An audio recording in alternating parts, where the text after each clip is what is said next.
열흘 앞으로 다가온 2차 북미 정상회담, 양측 실무진의 베트남 현지 점검이 본격화되고 있는 가운데 로이터 통신은 김정은 위원장이 오는 25일 베트남을 국빈 방문할 것이라고 보도했습니다. 김 위원장의 집사격인 김창선 국무위원회 부장은 하노이 북부 박린성을 점검한 것으로 알려졌는데요. 이 지역은 삼성전자 공장 그리고 북한군 참전용사 묘가 있는 곳이어서 이런저런 전망이 나오고 있습니다. 관련 내용 짚어보겠습니다. 김현욱 국립외교연구 교수, 신범철 아산정책연구원 안보통일센터장과 함께하겠습니다. 두 분 안녕하십니까? 예, 안녕하세요. 네. 자, 먼저 김정은 위원장에 대해서 어제 로이터 통신이 보도한 내용부터 좀 살펴보죠. 김정은 위원장이 북미 정상회담에 앞서서 25일에 베트남 하노이에 도착할 것이다. 베트남 주석과 회담할 것이다. 이런 보도를 했는데요. 신빙성이 있는 내용인가요? 예, 결국은 북미 정상회담과 그 북베트남 정상회담 두 개를 어느 순서로 놓느냐 그건데. 네. 아마도 하나는 결국 그 베트남 그 서기장이 지금 그 외부 출장 그 계획이 있다 그래요. 예정돼 있고 그래서 아마 25일부터 해외로 나가기 때문에 결국은 그런 그 베트남 주석의 스케줄을 좀 고려한 결과가 아닌가 싶고 예.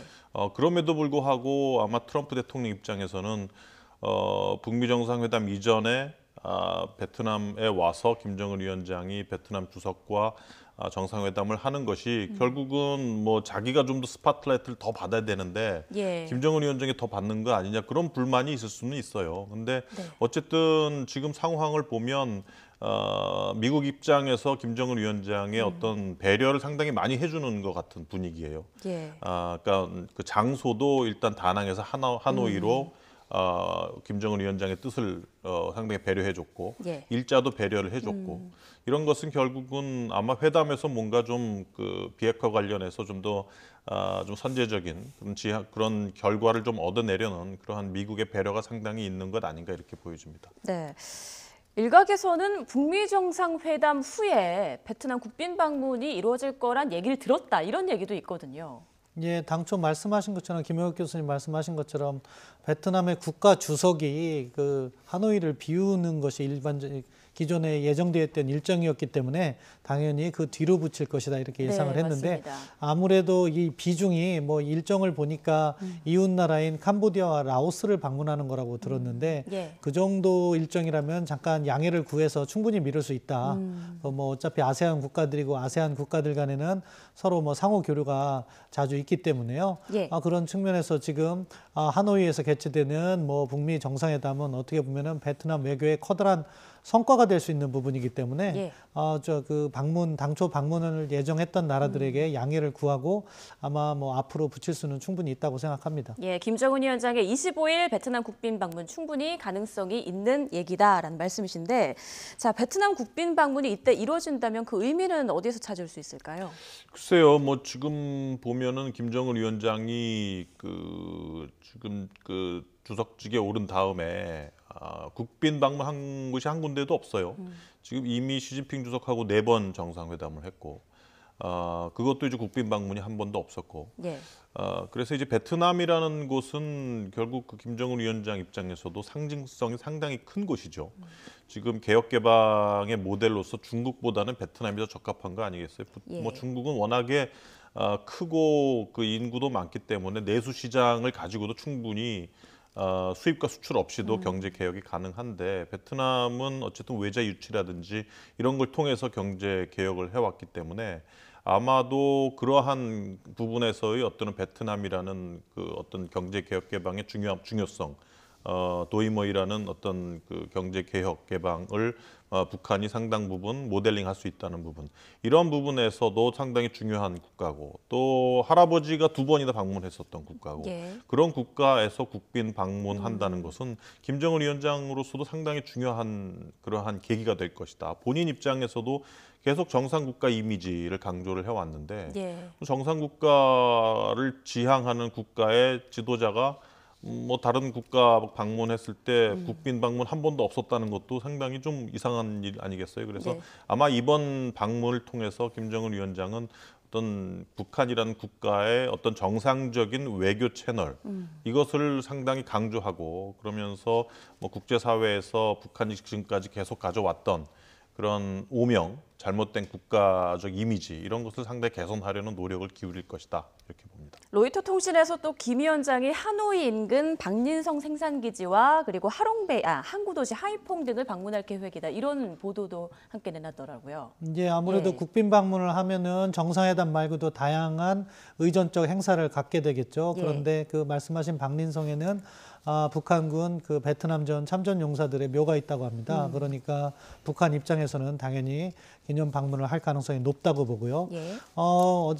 김정은 위원장은 또 관광 산업을 중시하기 때문에 사실 베트남에는 하롱베이라고 조금 떨어져 있지만 그렇죠. 아주 세계적인 관광 명소가 있는데 시간이 조금 많이 걸려요. 뭐 예전에 보니까 한 2시간 정도 걸렸는데 요즘 도로 사정이 좋아졌다고 해도 1시간 이상 좀 멀리 가야 되는 부분이 있기 때문에 거길 못 가고 인근에 있는 항구 도시를 가지 않나 그렇게 생각합니다. 예, 저희 YTN 그 하노이 현지 특별 취재단에 따르면 오늘도 의전 담당하는 김창선 부장이 그 박린성 주변을 둘러봤다 이런 소식을 전해줬는데요. 또 거기에 말씀하신 뭐 용사 묘도 있지만 삼성전자 스마트폰 생산 공장이 있어서 김정은 위원장이 여기를 또 전격 방문하는 거 아닐까 이런 전망도 있습니다.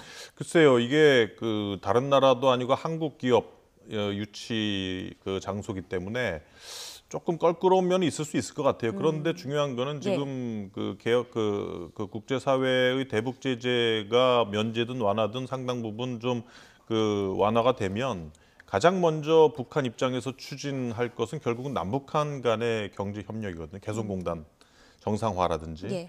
그러면 아마도 김정은 위원장 입장에서는 기존의 개성공단 이외의 새로운 경제 특구라든지 외자 유치 이런 것을 계속 좀 확대시켜 나갈 계획이 있을 겁니다. 예. 그런 의미에서는 뭐 어쨌든 남북한 간의 경제 협력 이것을 이제 목도에 두고 있기 때문에 그런 의미에서 삼성전자가 베트남에서 어떻게 유치되고 어떻게 운영이 되는지를 볼 필요도 있겠죠. 네. 그런 의미에서는 한번 방문 가능성도 저는 있다 이렇게 봅니다. 네, 김정은 위원장의 구체적인 이제 베트남 방문 시기는 언제쯤 공식적으로 발표가 될까요?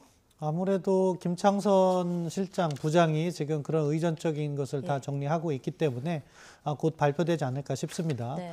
그런 측면에서는 뭐 북한 내부적으로야 김정은 위원장이 출발해야지 발표를 하겠고요. 그런 것은 뭐 잘 조율이 될 거라고 생각하고요.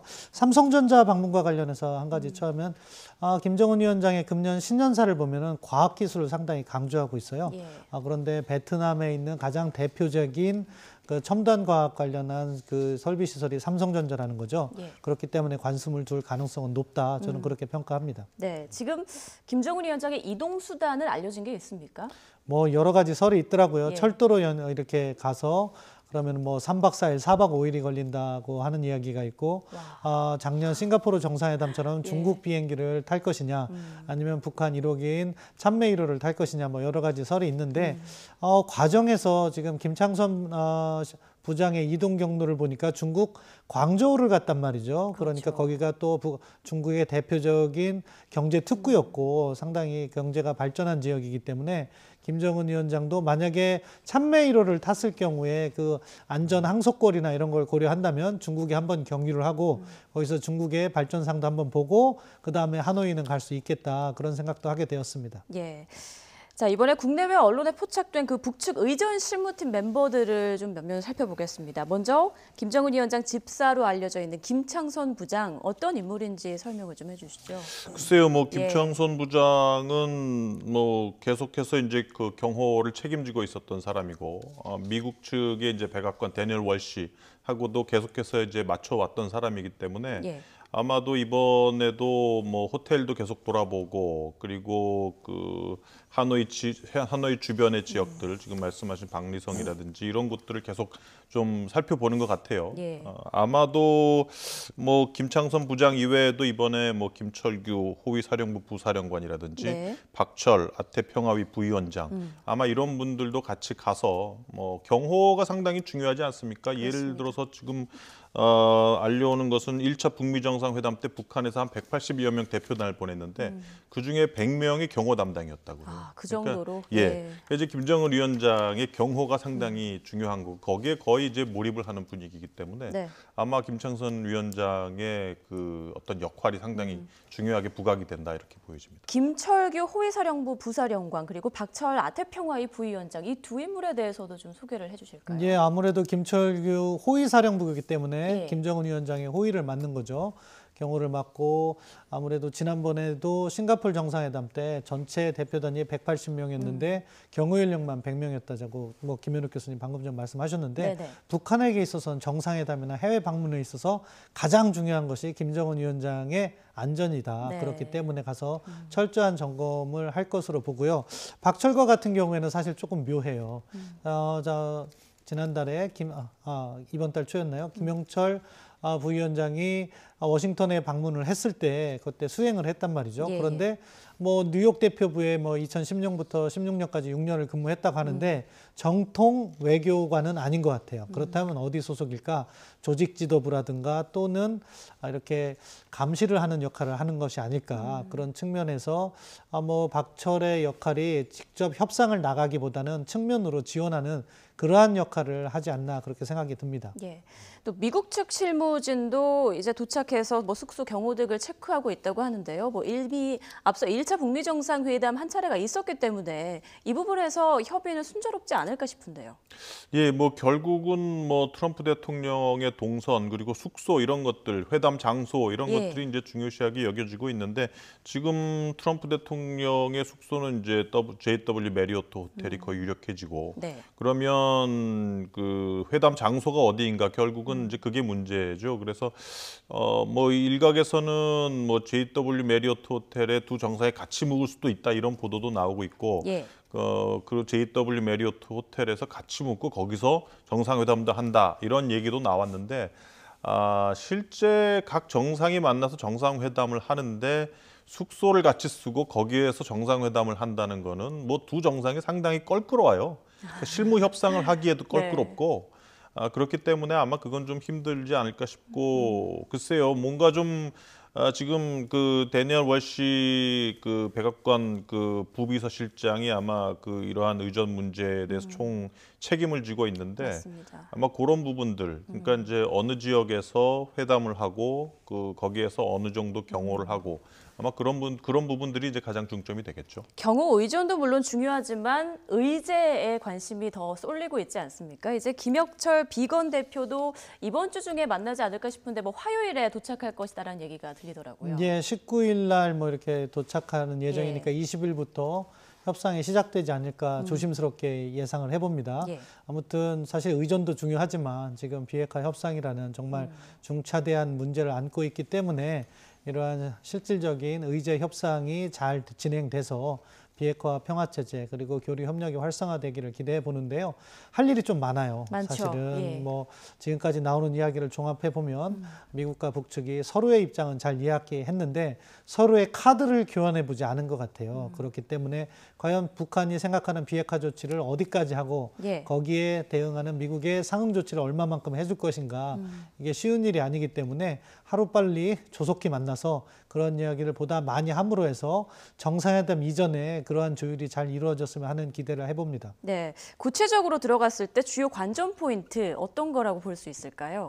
2차 실무 협의에서. 지금 보면은 뭐 여러 가지 얘기가 나와요. 뭐 북미 간에 뭐 종전선언 얘기도 나오고 최근에 그 언론사 인터뷰를 했던 거 폼페이오 장관이 했던 걸 보면 뭐 안보 메커니즘과 평화 메커니즘도 논의하고 있다 이런 얘기까지 나오고 있거든요. 그래서 대화의 어젠다 의제의 폭은 상당히 늘어나는 것 같은데 중요한 거는 결국은 비핵화, 북한이 미국이 원하는 어느 정도의 비핵화를 하느냐 그리고 거기에 대해서 과연 북한이 원하는 그런 제재 완화를 미국이 해줄 수 있느냐 이 문제거든요. 그래서 그 스탠포드에서 그 비건 대표가 했던 연설을 보면 뭐 포괄적 신고라든지 로드맵이라든지 이거는 어쨌든 좀 뒤로 미룬다 하더라도 결국 중요한 거는 영변 이외 영변과 함께 모든 핵 그 시설들, 핵 생산 시설들. 예. 그래서 핵 생산 시설들은 추후로 또 미룬다고 하더라도 예. 결국은 영변 시설을 폐기하는데 과연 미국이 원하는 사찰과 검증을 받아들일 수 있겠는가? 예. 그러니까 김혁철 대표로 바뀐 것도 그 부분에 중점을 두기 때문이다. 결국 그렇게 보는데 김혁철 대표가 결국은 이제 전략부서에서 오래 있었고 비핵화와 군축을 계속 해왔기 때문에 아마도 사찰과 검증 부분에 있어서 아마 최선희보다는 좀 더 전문적으로 얘기를 할 수 있는 인사일 것이고 예. 그래서 과연 그 부분들 즉 과연 영변 시설을 폐쇄하는데 그 미국이 원하는 수준의 사찰 검증이 가능하겠는가? 어느 정도로 북한이 수용하겠는가? 그러면은 지금까지 계속 미국이 제재 완화에 대해서는 완고한 입장을 보여주고 있거든요.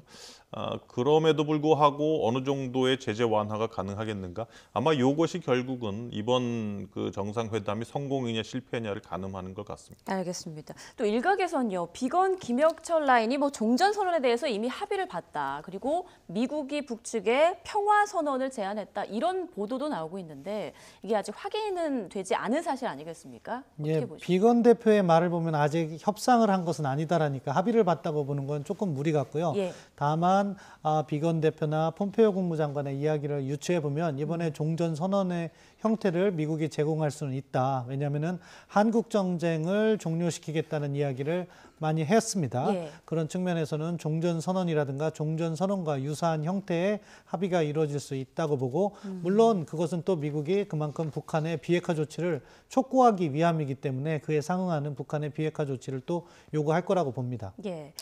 그리고 미국 내에선 정상회담에 대한 그 회의론이 여전히 존재하는데요. 자, 1차 회담 때 구체적인 비핵화 방식이 나오지 않았던 걸 주로 지적하고 있습니다. 그래픽 보면서 좀 자세히 얘기 나눠보겠습니다.